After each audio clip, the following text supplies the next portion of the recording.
Glória a Deus. O Senhor é bom e a sua misericórdia dura para sempre. Abra sua Bíblia em 1 Samuel, capítulo número 19. 1 Samuel, capítulo número 19. Nós fomos criados à imagem e semelhança de Deus. E Deus é criador. Ele criou o universo, criou o mundo, criou tudo o que vemos e aquilo que não vemos. Quer seja coisas visíveis ou invisíveis, tudo o que existe foi criado por Deus. E nós, criados à imagem e semelhança de Deus, fomos dotados por Deus com uma capacidade criativa. O ser humano, diferente de outros animais, ele tem a capacidade criativa, diferente até dos anjos. Por isso que diz o Salmo também que nós fomos feitos como deuses, porque Deus nos fez a sua imagem e a sua semelhança. Então, o título da mensagem desta noite é Criadores de Ambientes. Porque assim como é possível criar um ambiente físico, por exemplo, esta construção foi feita com caráter de ser um templo, uma casa de oração, onde se reúne a igreja. Foi preparado um ambiente. Se você vai, por exemplo, a uma churrascaria, você vai ver que o ambiente foi preparado, construído, feito para ser uma churrascaria, e por aí vai. São criados ambientes. Você vai a um estádio de futebol, ele tem as arquibancadas, as medidas, tudo o ambiente foi criado para a prática desse esporte. E assim como são criados ambientes físicos, existem também ambientes espirituais. E é justamente destes ambientes que eu quero falar nesta noite. 1 Samuel capítulo 19, versículo 18. Diz assim a palavra de Deus: assim Davi fugiu e escapou, e veio a Samuel a Ramá, e lhe contou tudo quanto Saul lhe fizera. E se retiraram ele e Samuel e ficaram na casa dos profetas. Foi dito a Saul: eis que Davi está na casa dos profetas em Ramá. Então enviou Saul mensageiros para trazerem Davi, os quais viram um grupo de profetas profetizando onde estava Samuel, o que lhes precedia. E o Espírito de Deus veio sobre os mensageiros de Saul e também eles profetizaram. Preste atenção para você entender um pouco o contexto. É o início da ferrenha perseguição de Saul para com Davi. Saul, com sentimentos carnais, com essa sabedoria humana, terrenal, diabólica, cheio de ciúmes, cheio de inveja por aquilo que Deus tinha colocado em Davi, começa a persegui-lo com a intenção de matá-lo, de tirar de carreira Davi, porque ele via Davi como uma ameaça para seu reino. Então ele aqui já estava disposto a matá-lo. Por isso que Davi, com o discernimento espiritual que ele tinha, ele percebe e ele foge. E quem faz então? Saul manda mensageiros, manda pessoas para prendê-lo. Só que é interessante que quando estes mensageiros que vinham para cumprir uma ordem do rei Saul chegaram naquele ambiente profético, naquele lugar, naquela atmosfera, naquele clima de avivamento espiritual, eles não conseguiram prender Davi. Ao contrário, o ambiente, a atmosfera de glória, a Shekinah, a presença de Deus que estava se manifestando nesse lugar se manifestou na vida deles, e disse que eles também começaram a profetizar, a proferir palavras de louvor, de exaltação a Deus. Esqueceram de tudo, experimentaram uma metanoia, uma conversão, uma mudança, porque ali estavam embebidos daquela glória, daquele ambiente, daquela presença. Versículo 21. Avisado de isto, Saúl enviou outros mensageiros e também estes profetizaram. Então enviou Saúl ainda os terceiros, os quais também profetizaram. O negócio era muito forte. A glória de Deus nesse lugar era muito forte. Presta atenção, você vai me dizer: ah, pastor, mas Deus é onipresente. E é verdade. O que significa onipresente? Que Deus em todo lugar Ele está, nada foge do seu olhar, do seu conhecimento. Mas também uma realidade que, embora Deus é onipresente, está em todo lugar, não é em todo lugar que Ele se manifesta, não é em todo lugar que Ele se revela, que Ele se dá a conhecer, que Ele age ativamente. E neste lugar, nesta casa dos profetas, estava esse ambiente de glória. Eles tinham consagrado suas vidas e aquele lugar para atrair a presença de Deus, ao ponto que o Espírito de Deus ficava à vontade naquele lugar, embora eles estavam numa aliança inferior à nossa aliança. Nós estamos debaixo do sangue de Jesus, eles estavam ainda na antiga aliança, mas mesmo assim a graça e o favor de Deus se manifestou de tal forma nesse lugar, que o primeiro grupo de mensageiros, o segundo grupo de mensageiros, o terceiro grupo de mensageiros, não fala aqui quantos eram, mas era possivelmente o grupo, ficaram cheios da glória de Deus, da Shekinah de Deus, da presença manifesta de Deus nesse lugar. Por quê? Por causa do ambiente. E existem diferentes tipos de ambiente. Não sei se você já percebeu.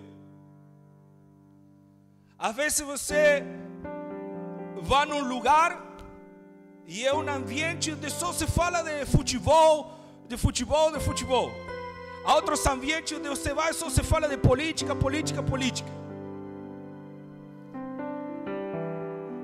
Porque são construídos ambientes, são elaborados. Há um investimento. Assim também, para nós atrair a presença e a glória de Deus, primeiramente a nossa vida, a nosso coração, depois a nossa casa, o nosso lar, a nossa família, consequentemente a nossa igreja e a nossa sociedade, terá que haver também um investimento, uma dedicação, uma consagração, para que Deus se agrade de tal forma, de tal maneira, que Ele manifeste a sua glória no nosso meio. Mas esta história não termina aqui. Olha o que diz o versículo 22. Então foi também Ele mesmo a Ramá. Já tinha enviado 3 grupos, não sei, agora Ele mesmo vai. E ele estava indo com uma má intenção. Ele queria prender Davi para matá-lo. Ele estava indo com um sentimento ruim, cheio de ira humana.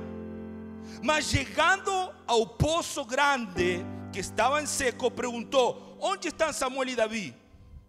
Responderam-lhe: eis que estão na casa dos profetas em Ramá.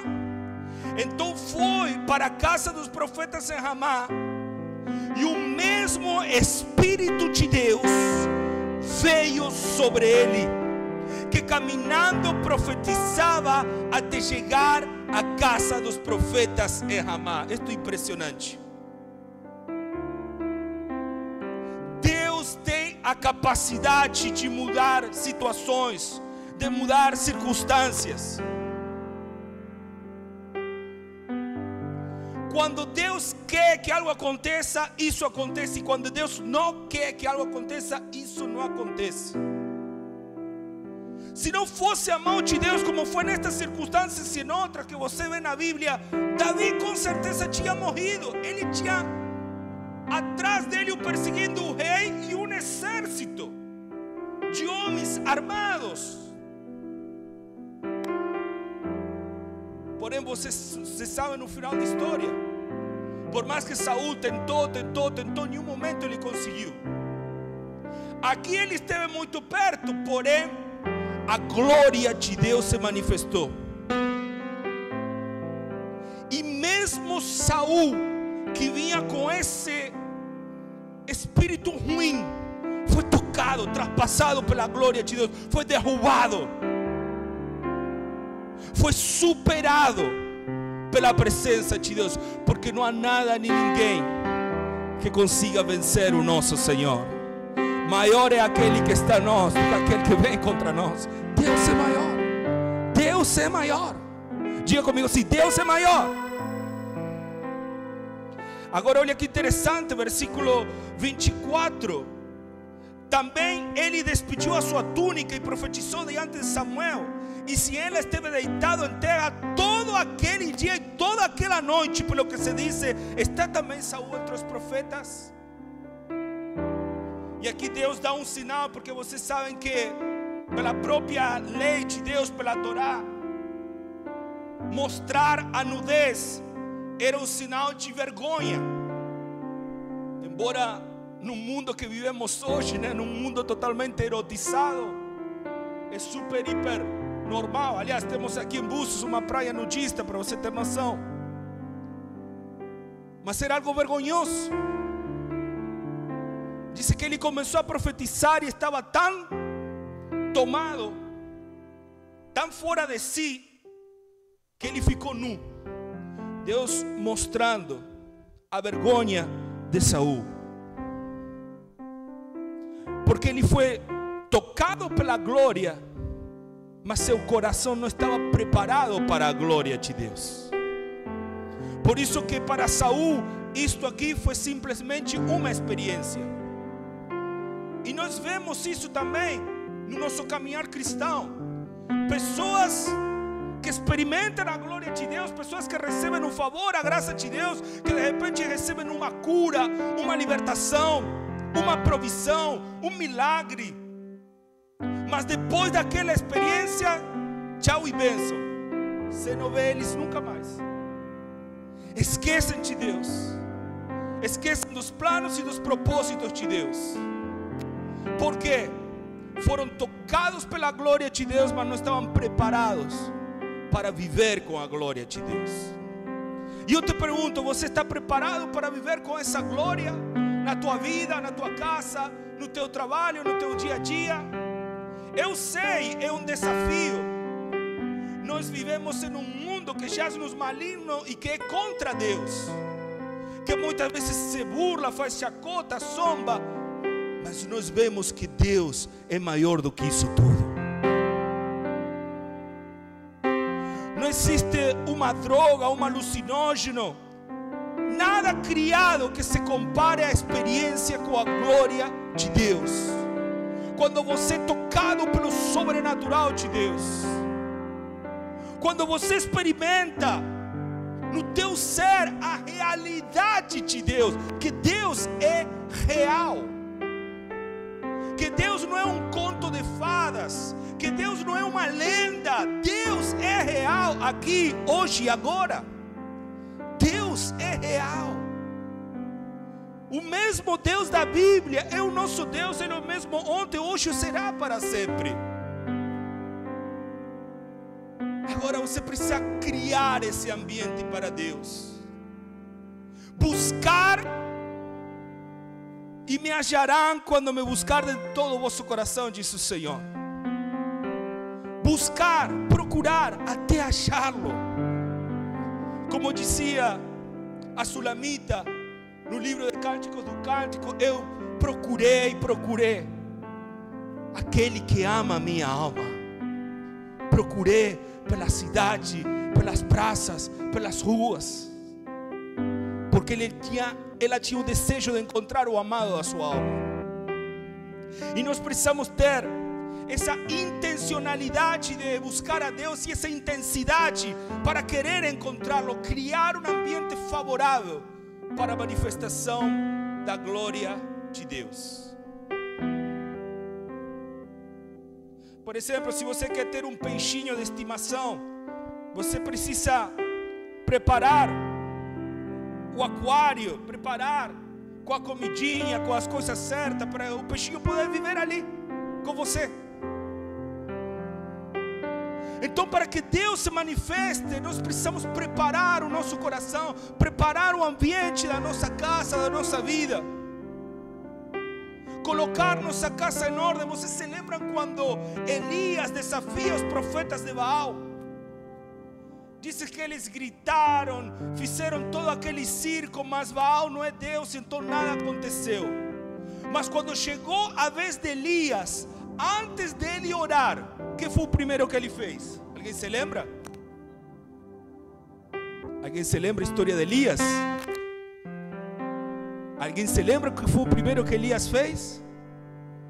Diz que ele foi restaurar o altar que estava derrubado, que estava caído. Ele foi colocar o altar em ordem. Ele, antes de invocar o nome do Senhor, preparou o ambiente. Deus não é Deus de desordem, Deus não é Deus de confusão. Então ele foi preparar o ambiente. Agora, olha o que diz 1 Samuel, capítulo número 22.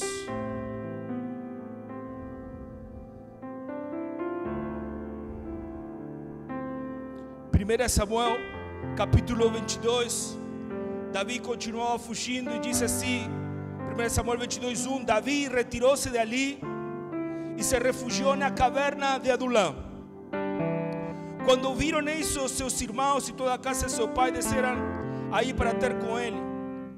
Ajuntaram-se a ele todos os homens que se achavam em aperto, e todo homem endividado, e todos os amargurados de espírito. E ele se fez chefe deles, e eram com ele uns 400 homens.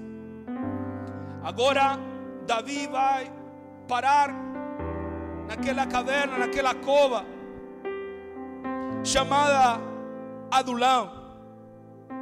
E diz que junto a ele se juntaram pessoas que aos olhos do mundo podemos dizer pessoas fracassadas, derrotadas, quebradas, frustradas, amarguradas, endividadas. Agora Davi está em meio de um ambiente de derrota, de fracasso, de depressão. Pessoas que tinham errado na vida, que tinham colocado os pés pelas mãos.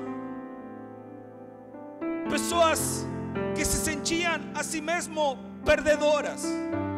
Você já se sentiu assim alguma vez? Um derrotado, um fracassado, um perdedor? Bom, Davi estava em meio de todo este grupo, mas Davi disse que se tornou chefe. E eles começaram a ver em Davi algo diferente. ¿Por quê? Davi não deixou que aquele ambiente o sugara. Ele não deixou ser moldeado por aquele ambiente. Ele deu outra forma àquele ambiente. ¿Por quê? Ele continuou sendo o mesmo Davi que louvava o Senhor lá junto àquelas ovelhas. Continuou escrevendo salmos mesmo ali na caverna de Adulão.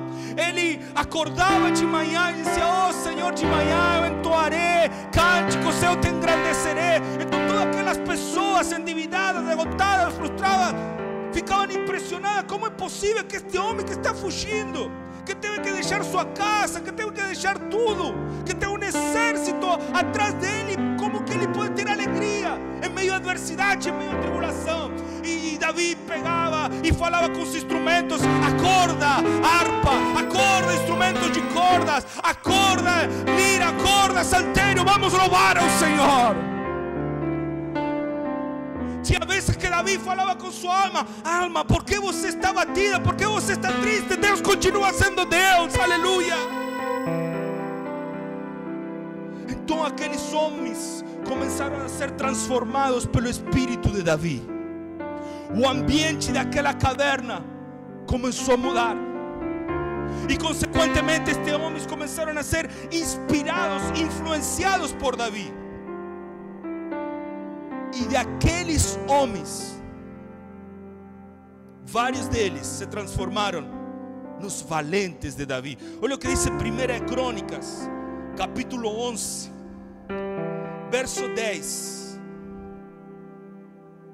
São estes os principais valentes de Davi, que apoiaram valerosamente no seu reino, com todo Israel, para o fazerem rei, segundo a palavra do Senhor no tocante a esse povo. E aí começa a dar uma lista de vários nomes. 1 Crônicas 11:15 diz: 3 ou 30 cabeças desceram a penha, indo ter com Davi a caverna de Adulam, e o exército dos filisteus se acamparam no vale de Refaim. E vai contar histórias maravilhosas.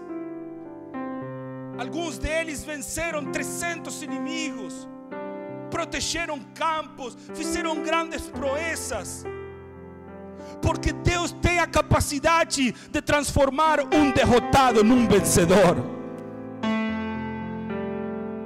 Deus tem o poder para mudar a tua vida. Pode que hoje você está no fundo do poço, endividado, amargurado, passou por uma frustração sentimental, cometeu um erro, perdeu financeiramente. Mas seja qual for a situação na qual você está, Deus pode mudar a tua história. Deus pode mudar a tua vida. Hoje nós temos alguém maior do que Davi para nos inspirar, que o próprio Senhor Jesus, a raiz de Davi, a estrela resplandecente da manhã. Você precisa invocá-lo, chamá-lo: Jesus, preenche minha vida, me tira deste buraco, deste poço, muda minha amargura, muda a minha vida, muda a minha história. Você não precisa se suicidar, não precisa dar um cabo à sua vida. Você precisa se render totalmente ao Senhor, porque Deus é Deus de novas oportunidades. Você não tem como mudar o que você fez ontem, o que você fez o ano passado, o que você fez atrás. Mas a partir de hoje você pode começar a escrever uma nova história na tua vida. Você pode mudar o ambiente de derrota, de fracasso, de tristeza, num ambiente de alegria, de paz, de segurança. E tem uma terceira história muito linda, em Atos capítulo 16, versículo 22. Vários de vocês devem conhecer esta história. Atos 16, 22. Levantou-se a multidão unida contra eles, e os pretores, rasgando-lhes as vestes, mandaram azotá-los com varas, e depois de lhe darem muitos açoites, os lançaram no cárcere, ordenando ao carcereiro que os guardasse com toda a segurança. Este, recebendo tal ordem, levou-os para o cárcere interior e lhes prendeu os pés no tronco. Está falando de Paulo e Silas, dois pregadores do Evangelho, dois servos de Deus que injustamente foram colocados num cárcere. E olha, os cárceres daquela época, contam os historiadores, que a situação era horripilante, era terrível. Um ambiente sujo, fétido, ruim, o corpo todo machucado, cheio de feridas, porque eles tinham apanhado. Mas naquele ambiente de tanta dor, com criminosos em volta, eles não deixaram que aquele ambiente sugara as energias dele. Aleluia. Eles transformaram o ambiente. Diz que, versículo 25, por volta da meia-noite, Paulo e Silas oravam e cantavam louvores a Deus, e os demais companheiros da prisão escutavam. Aleluia. Eles começaram a criar outro ambiente dentro daquele ambiente. Eles começaram a atrair a presença de Deus. Eles começaram a invocar. E como diz o salmista, na angústia invoquei ao Senhor e Ele me ouviu. Aleluia. Teve um profeta que desobedeceu a Deus, pagou a consequência disso, foi parar no ventre de um grande peixe. Imagina que situação horrível. Imagina a podridão dentro daquele estômago daquele grande peixe, a escuridão. Mas mesmo lá no fundo do mar, no ventre de um peixe, ele clamou de coração, e Deus ouviu o clamor daquele profeta. No ventre do peixe ele criou um ambiente para que Deus se manifestar, e Deus se manifestou. Então Deus também fará contigo se você o invocar. Deus fará na tua casa, na tua família. De repente tua empresa está falida, você está pensando em fechar as portas. Invoque o Senhor, chama teus funcionários, traga na presença de Deus na tua firma. Invoque a presença de Deus. Eles começaram a orar e a louvar por quem Deus é. Eles não murmuraram, eles não reclamaram, eles oraram e louvaram e engrandeceram. E diz o versículo 26 que de repente sobreveio tamanho terremoto que sacudiu os alicerces da prisão. Abriram-se todas as portas e soltaram-se as cadeias de todos. Deus é perfeito, Deus foi cirúrgico, porque o terremoto não matou ninguém, apenas abriu as portas, quebrou os grilhões, porque Deus sabe como fazer. Você não precisa explicar a Deus o que Ele tem que fazer. Simplesmente adore, louve, agradeça, se consagre. Deixa Deus ser Deus na tua vida. Aleluia. Eu quero fechar com um texto que se encontra em Eclesiastes, capítulo número 9, versículo 10. Nós precisamos atrair a presença de Deus, ter essa aura, essa luz, essa emuná, essa fé que atrai a presença de Deus e que vai irradiar a nossa vida, essa energia dinâmica, essa energia divina, essa glória que o ser humano não sabe como explicar. Tem pessoas que quando experimentam a glória de Deus, algumas dizem eu senti um fogo, outras dizem eu senti uma eletricidade, porque não há forma, não há maneira. Mas que Deus se manifesta, Deus se manifesta. Deus continua salvando, Deus continua curando, Deus continua libertando, Deus continua fazendo milagres, prodígios e maravilhas. E Ele pode fazer por você nesta noite. Mas não se conforme com um toque. Entregue sua vida a Jesus para sempre. Faça um casamento com Ele, um pacto, uma aliança vitalícia com o Senhor. Diz Eclesiastes 9:10: tudo que você tiver de fazer, faça o melhor que puder, pois no mundo dos mortos não se faz nada, e ali não existe pensamento, nem conhecimento, nem sabedoria, e é para lá que você vai, sabe? Um dia todos nós vamos partir desta terra. Nós não sabemos qual será o nosso último dia, mas o que nós temos é o hoje. Por isso não deixe para amanhã sua consagração, sua conversão. Se entregue a Jesus. Crie um ambiente para que a glória de Deus venha se manifestar e fazer morada em você. O tempo é hoje. Versículo 11: e descobri mais outra coisa neste mundo: nem sempre são os corredores mais velozes que ganham as corridas, nem sempre são os soldados mais valentes que ganham as batalhas. Notei ainda que as pessoas mais sábias nem sempre têm o que comer, e que as mais inteligentes nem sempre ficam ricas. Notei também que as pessoas mais capazes nem sempre alcançam altas posições. Tudo depende da sorte e da ocasião. Tem outra versão que diz: tempo e ocasião acontecem a todos. Diga comigo assim: tempo e ocasião.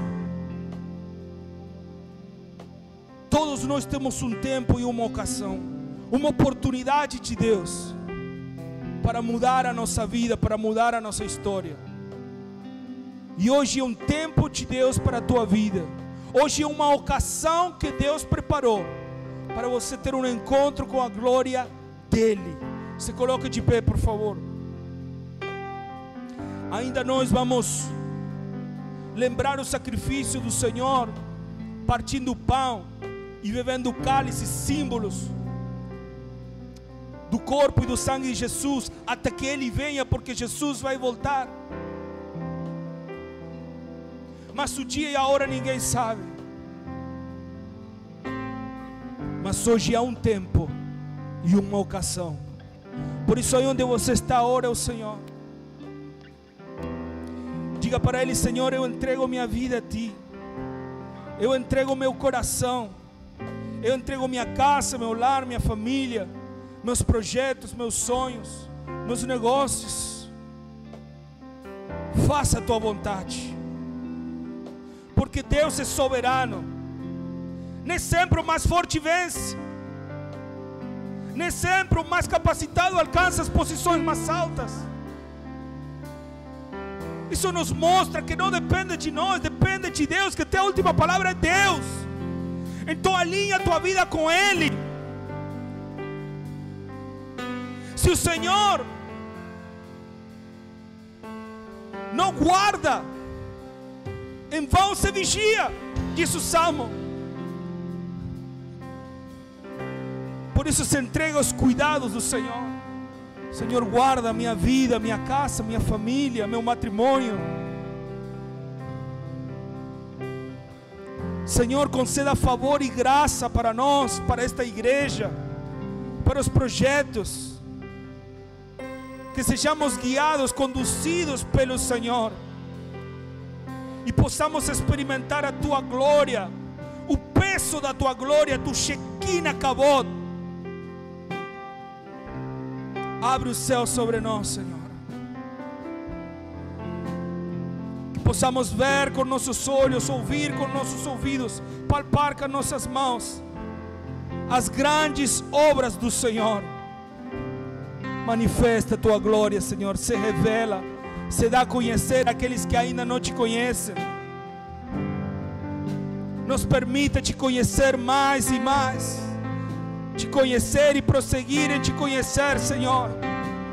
Criar esse ambiente favorito para Ti, esse ambiente favorável, esse ambiente que o Senhor gosta, um ambiente onde há paz, onde há alegria, onde há perdão,